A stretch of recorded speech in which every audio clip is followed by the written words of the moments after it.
Hey everybody, welcome back to another Ishan S Show Daily. And in honor of both Trump and Biden officially winning their respective nominations for their parties for the 2024 election this evening, I wanted to make a video talking about how the general election has officially begun. I mean, I published this last week after Nikki Haley dropped out of the Republican primary because after Nikki Haley dropped out, there was basically no one left in either side to really mount this challenge that could like pull something from under. No, it was those two even back then.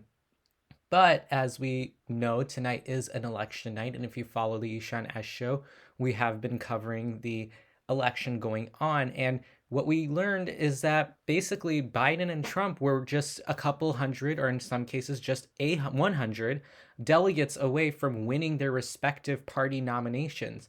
President Biden already won the Democratic nomination, and he is now going to be the Democratic nominee.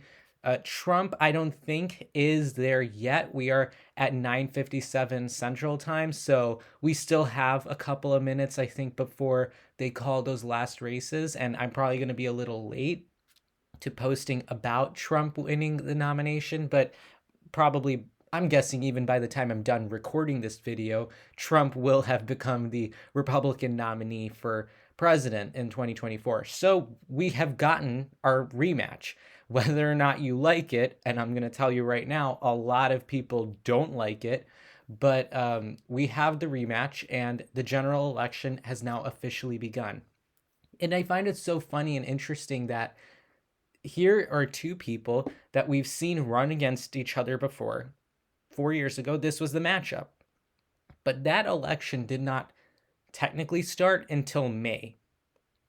And really, they didn't start until May, and things were pretty slowed down because of the pandemic.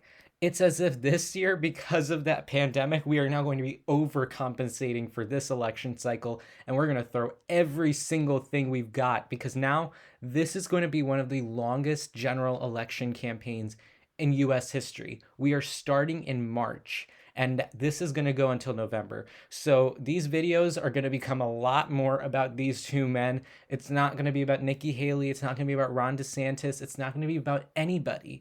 It's going to be about these two for the next, I think it's going to be 8 months now because I'm not good at math, so I don't really know. I think it's 8 months.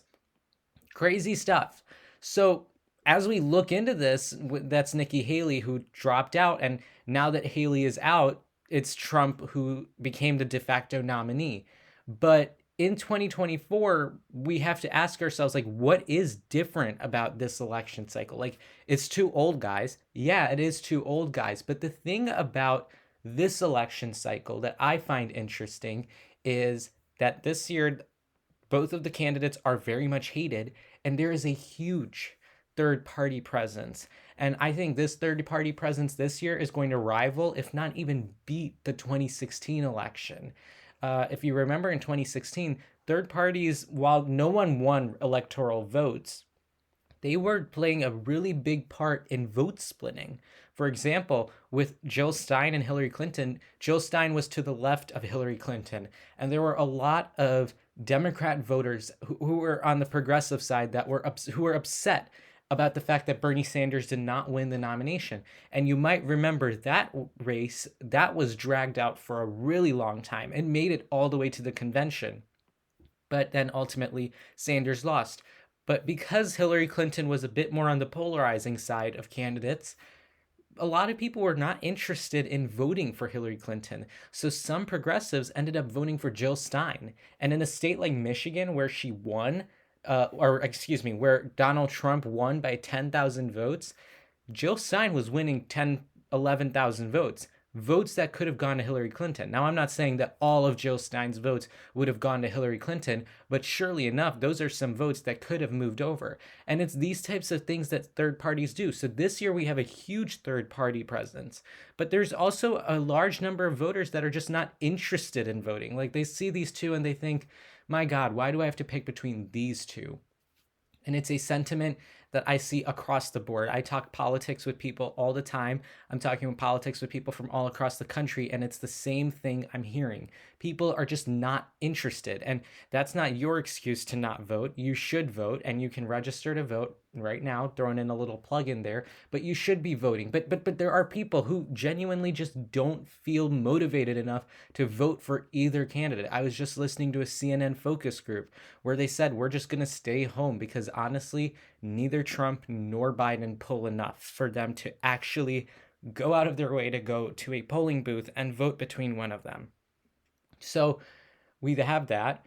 Trump is going to be facing legal stuff. That's going to be a really big part of the campaign for him. And for Biden, it's going to be his struggles with his own base.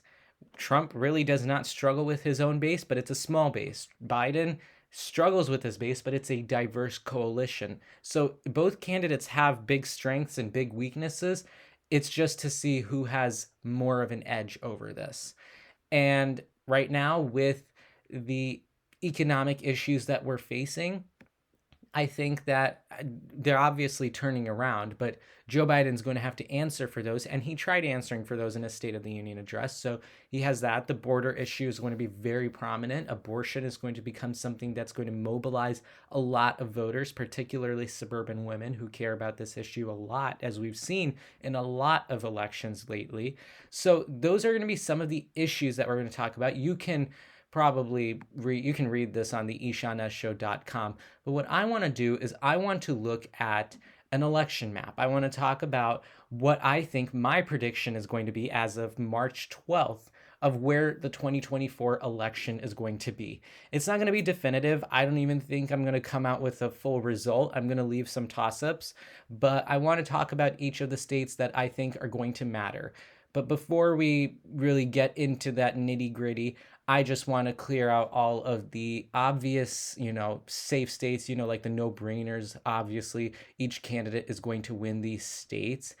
And yeah, this takes me a couple of minutes because the map always looks a little newer each time because they change all the electoral votes. But really, when we're looking at this map, a lot of these states are pretty much no-brainers. Like, obviously, Joe Biden is going to win in Illinois. I'm from Illinois, so I see a lot of the support. You say, obviously, they're going to win here. And it's that type of sentiment that you go off of when you're trying to make these predictions. But it's also you're looking at historic data, and historic data indicates that they're going to succeed here. So in the end, we have these states, and if we look at where each candidate starts with, it's 155 to 114 votes for Trump. And if we just go down the list, I just want to talk about what I think more and more obvious states are. I think I highlighted the wrong part of Maine. It's supposed to be Maine's 2nd district that's going to go red. But Biden, we'll start with Trump. With Trump, Texas, I don't think is one of those states where Biden's going to pull something off, but they have a very competitive Senate election in that state. And this very competitive Senate election and I say competitive because the latest poll we've gotten shows 43 to 43 between Ted Cruz, the incumbent, and the Democratic challenger. So it's not necessarily that Biden's going to be pulling off this big win in Texas, but they're setting infrastructure in this state to try to pull something off in a few years. So that's going to be something to watch for. We're going to look for that margin in Texas, but I pretty quickly will give Texas to Donald Trump. It's the same way I'll pretty quickly give New Mexico and Virginia to Joe Biden. These states are pretty much no-brainers these days. I would say I would also add Colorado into that mix. These states have been reliably increasing their vote share for Democrats. They were swing states just a few years ago, but now they have really grown in strength. And same way, I would say Florida goes to Donald Trump by that same logic, as well as Iowa and as well as Ohio. These states that I just highlighted, Colorado, New Mexico, Iowa, Ohio, and Florida, have been trending way, way, way more into their own parties lately. And I don't see any reason that they're going to vote any different, because if we look at Virginia, even like last year in 2023 with the House of Delegates election, Democrats ended up flipping seats and ended up taking away Glenn Youngkin, the governor's ability to have a full Republican trifecta of government, and ruined his midterm. So Virginia, I think, is going to be one of those states. And it's the DC area, that crucial DC area has a lot of Virginians, and it brings out a lot of people the issue of abortion as well as other key topics that are exciting Democrat voters. And we don't see that much motivation on the Republican side in the state. Colorado has increasingly trended that way, New Mexico as well. Florida, Ron DeSantis, the governor, won this state by 20 points.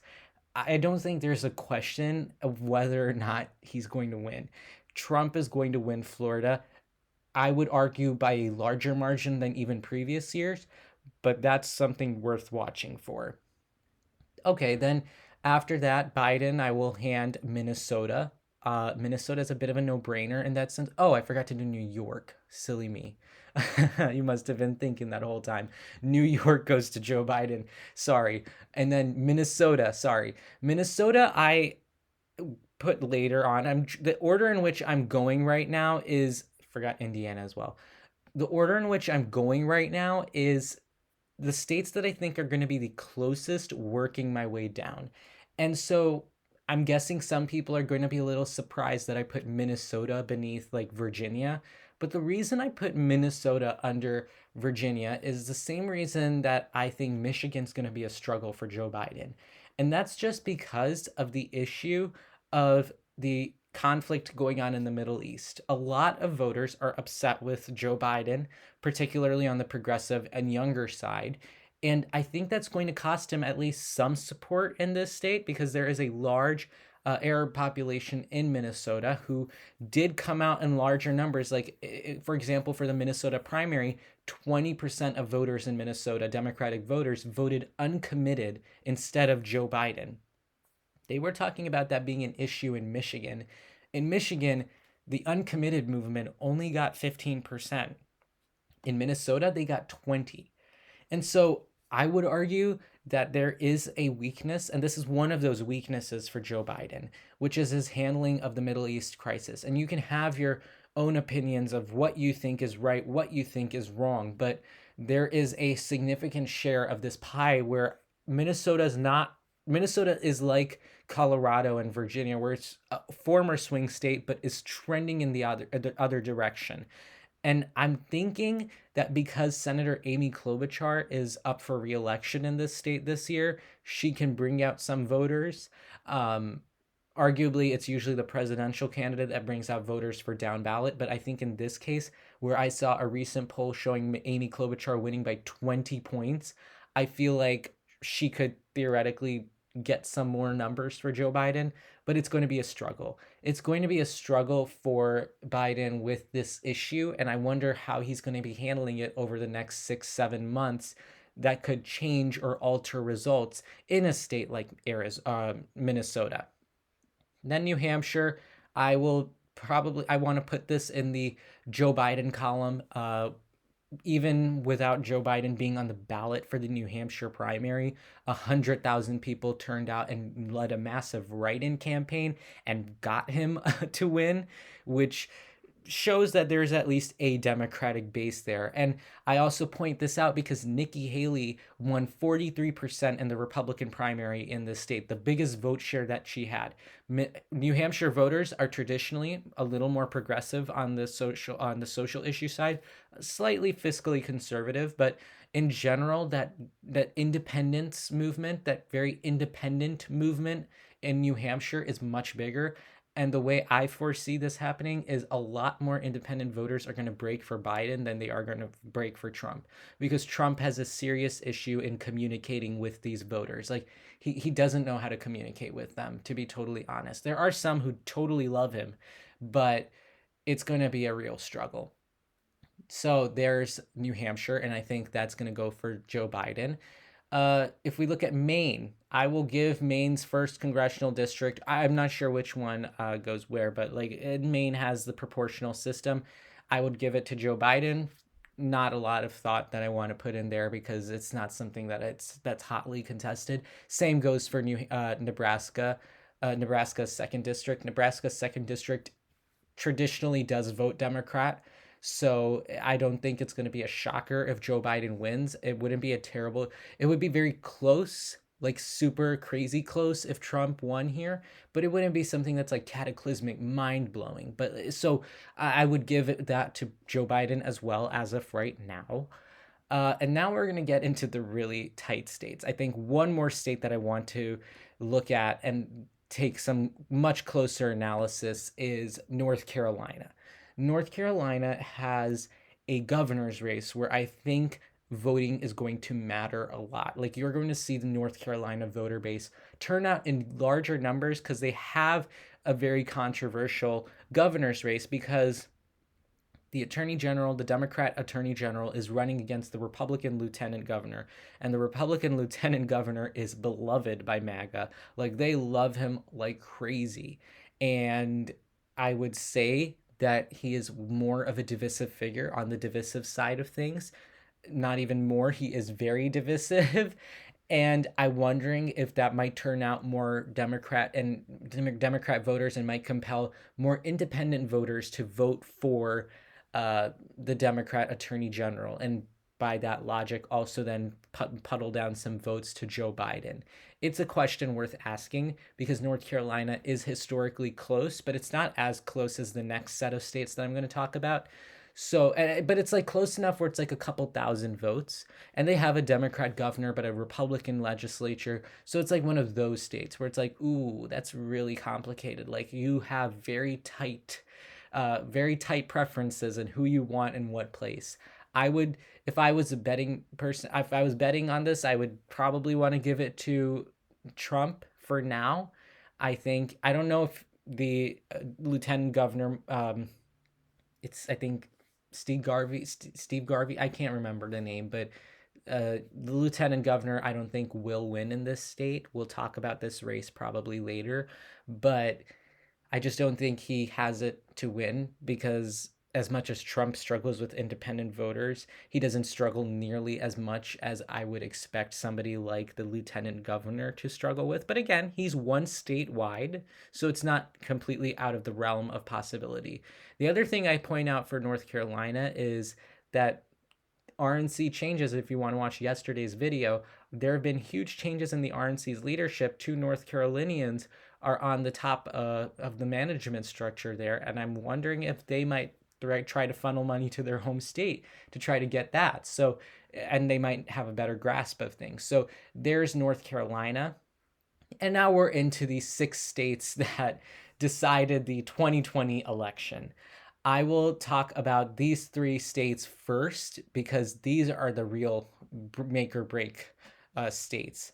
So I'm going to first start with Nevada. I think Nevada is going to, and this is going to be controversial, I think it's going to go Republican. I think Nevada has indicated in the way, it's like North Carolina in this sense, but they have a Republican governor and a Democrat legislature. So it's in the opposite. But the reason I say Nevada is because Nevada was much, much, much closer than North Carolina was in the 2020 election. Nevada was the last state we were waiting on. And I've been observing how Nevada has been voting, and I've been listening to people on the ground. I've been looking at polls, and Nevada is inching closer and closer away from the Democratic Party. And they have big population centers, Las Vegas and Reno, but I don't think it's being enough. I don't think they're doing enough to push away. So I would say that Nevada is a bit of I think it's not a lost cause, obviously, for Democrats, and I'll be doing these predictions more often, so maybe I'll change my mind. But as of right now, I don't think Nevada is one of those states where I see a lot of voters turning out excitedly for Joe Biden. Consequently, I would actually then, for the next one, I would say Arizona is going to go Joe Biden. And I know, whoa, the closest state in the 2020 election, 10,000 votes, you're giving it to Joe Biden like that? I say Joe Biden's going to win this state because of a couple of reasons. First, there's a Senate race in this state between Kari Lake and Ruben Gallego. Kari Lake is one of the poorest decisions in terms of a nominee that the Arizona Republicans could put up, because she ran in 2022 to be the governor of this state. She lost. Republicans ran Martha McSally against Kyrsten Sinema. When she was a Democrat, Kyrsten Sinema won. We've seen the Arizona congressional delegation shift from being Republican to Democrat. We've seen Arizona slowly shift away from Republicans at a faster pace than maybe Nevada, going in the other direction. But I think Arizona is one of those states that's going to go to the Democrats. I think Joe Biden has an appeal in this state where he can appeal to moderate voters in a manner that Trump just can't. I think with Kari Lake also on the ticket, it's going to be a huge turnoff for at least some independent voters, because Kari Lake and Donald Trump are a duo that I don't think independent voters are going to get terribly excited by. Not that I see a lot of them voting in this election, but among the ones that will turn out to vote, because ultimately they're going to decide this election. And the other thing is Nikki Haley supporters. There's a swath of Arizona Republicans that are still with the John McCain wing of this party very much. Nikki Haley was their candidate. Nikki Haley's not on the ballot anymore. They don't have a candidate. And I would expect a lot of John McCain Republicans who don't care about politics, care about policy, care about normalcy, and they might look at Joe Biden and say, hey, I think this guy's probably a bit more of the normal side. It's why a lot more people voted for him in Arizona in 2020. And it's why I think Joe Biden will ultimately carry the state in 2024, albeit with an even narrower margin, maybe. Then Georgia. Georgia is going to be, I think, if I had to, say something immediately right now, I would give Georgia to Democrats as well. And I know I say this with a little bit of hesitancy because I know how this state can vote. I know that it's a Republican state right now, and it's something where Democrats are like peeling at something, but it's like they're not peeling at it hard enough, so it falls back. This is one of those states where I think it's going to be one that's going to keep changing every time I make a prediction. And I say that because Georgia is, I was just watching the Georgia primary results coming in. And the only reason I felt like I would give Georgia to Joe Biden is not because Joe Biden is some sort of like great figure that's beloved by all Georgians.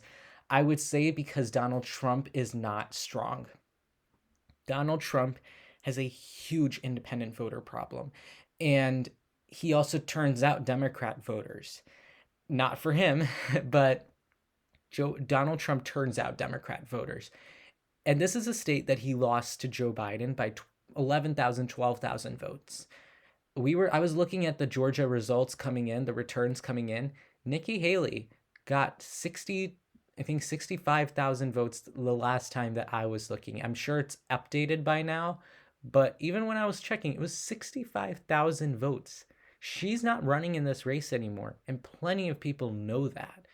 Yet, plenty of people also decided to vote for Nikki Haley. 60,000. That is a number that I think needs to scare Donald Trump. It's a number that should worry him because it's just not something that's going to be sustainable for him if that many voters are not interested in voting for him on his own team. Like I said, Joe Biden might be struggling with his own side, but he has a broad, diverse coalition. So if one part of it is unhappy, it's not end all be all. But with Donald Trump, he has two factions. He has a old Republicans and a MAGA. MAGA will be with him, through all of it. But that other portion, that wing, 20 to 30% of his party can be those 11,000, 12,000 votes. And it's in places like, DeKalb County and as well as Gwinnett, where it matters. Every single vote matters. If Trump can drive, where Trump will get probably like 26, 27% of the vote, but if he can make it 28, 29, that would be enough to flip Georgia. But I'm thinking the way that Trump is marketing himself and the way that voters have been perceiving him, it's just not something that I think will excite enough voters to turn out for him. Because with what we saw in 2020, the onus isn't on Joe Biden to turn out his voters. Obviously, he must if he wants to win. But really, in terms of who needs to, get their voters to turn out, it's Donald Trump. And Donald Trump cannot mobilize 60,000 voters. He literally needs all of these voters and then some. And that's going to be a task for him. So that's why Georgia, I give to Joe Biden as of today. Then Pennsylvania. Pennsylvania, I'm going to be quick to say, is in the Biden column. I would say this because it's the same conditions that I put on other states like Virginia and Colorado. It's a state that goes more into the direction of the Democrats. Democrats were able to take control of the legislature. Josh Shapiro is the governor of this state. He is liked by his constituents, and Joe Biden has an aggressive operation in this state. So there's a lot of effort being put into Pennsylvania. So I don't think it's that big of an issue. And I would pretty quickly give Pennsylvania to Joe Biden. Now for these last two states. It all came down to Wisconsin. We're going to come to Wisconsin in a second. Michigan. Michigan is an interesting question because Michigan, of these three Rust Belt states, which Donald Trump needs to only really flip one of these states to completely screw it up for Joe Biden, if he wants to win. If he can carry Georgia, it was one of these states. Of all these states, I would have expected Michigan to be the biggest struggle for Donald Trump. Like, I would have thought this is the strongest for Joe Biden. Democrats took control of the legislature in the 22 midterms. Gretchen Whitmer won by 10 points against a MAGA candidate. Consistently, Michigan has shown more of a preference for Democrats. Yet, with the number of people that are going to turn out, I'm thinking the Hillary Clinton curse is going to fall back on Joe Biden, which is that progressive voters are not going to turn out for Joe Biden, as well as the large Arab population in Michigan. They have a huge population in Michigan, and they make up only 2% of the voter base, but it's a 2% that could really alter things. And the reason I get a little wary if I were a Democrat on the topic of Michigan is in the Michigan primary, 100,000 people voted uncommitted. It doesn't matter what Joe Biden got. 100,000 people voted uncommitted. This is a state that Joe Biden won by, I think, 110, 120, something thousand, like something 100, over 100,000 votes. So you could say, hey, that's 20,000 votes left over, 50,000. But in an election where turnout is expected to be lower, that 100,000 is going to be an issue. And Joe Biden could flip maybe 20% of that and get 20,000 votes, but that doesn't change the fact that there's going to still be a huge number of people. This is a state that was decided by less than 10,000 votes 8 years ago. It's a state that was decided by a much larger margin 4 years ago. But now as we're looking at it, there's once again that dissatisfaction. And my idea is that I'm questioning whether or not people are going to turn out to vote for Joe Biden. I don't think Donald Trump is going to have that big of an issue because Michigan can rock back and forth. But if I had to say something about it, I would say Michigan, for now, will be a Republican state. And I think that only because the same way Trump is going to struggle in Georgia with turning out voters, or in Arizona, I think Biden is going to have an issue turning out his base in Michigan. And you could have Gretchen Whitmer knocking on every door, but I don't know how effective that's going to be in turning out the voters in this state. And it's not just when it comes to the Middle East conflict that many Arab voters and progressive voters may not turn out. There are some union voters that aren't going to be happy. There are blue-collar voters that are upset about prices. I feel like there's a few issues that could prompt people to not turn out for Joe Biden. And then lastly, Wisconsin. Wisconsin is what everything came down to last time, and it's going to be the same this year. I think Wisconsin, if I had to look at when I'm looking at the numbers, I would give it to Joe Biden. I would give it to Joe Biden because Wisconsin is a state that can turn out voters in a Midwest setting, and whereas Michigan, it's a struggle to turn out voters. I think on the other side, Wisconsin, it doesn't have that level of diversity in terms of the Democratic base where it's going to be a challenge. Where it's going to be a challenge for Joe Biden is turning out enough voters in, for example, Milwaukee and Madison areas, to get all those people to turn out, that's going to be the task. It's something that's doable, totally not impossible. It's doable, but it's going to take some time. And I think that's where the parties have to focus. And so, with the convention happening in Chicago and actually Republicans having theirs in Milwaukee, I think it's going to be contentious. And really, if I wouldn't be comfortable rating any of these states today. Like, I don't think any of these states are worth giving. Maybe Pennsylvania not, but Wisconsin, Michigan, Georgia, I just don't feel comfortable saying something about these states because they're not there yet. They're not definitive enough of states to say something. So I could theoretically have given Wisconsin and Georgia to Biden, and he would be over the top in terms of the 270 to win, because you need 270 to win the election. But I'm not there yet. I don't think that that's something that I feel so confident in giving out right now. So this would be the election map that I have, but it's nothing to write home about. Like, it's nothing that's completely, crazy good. Joe Biden is going to be so. Joe Biden is not even. Whoops. Didn't mean to do that.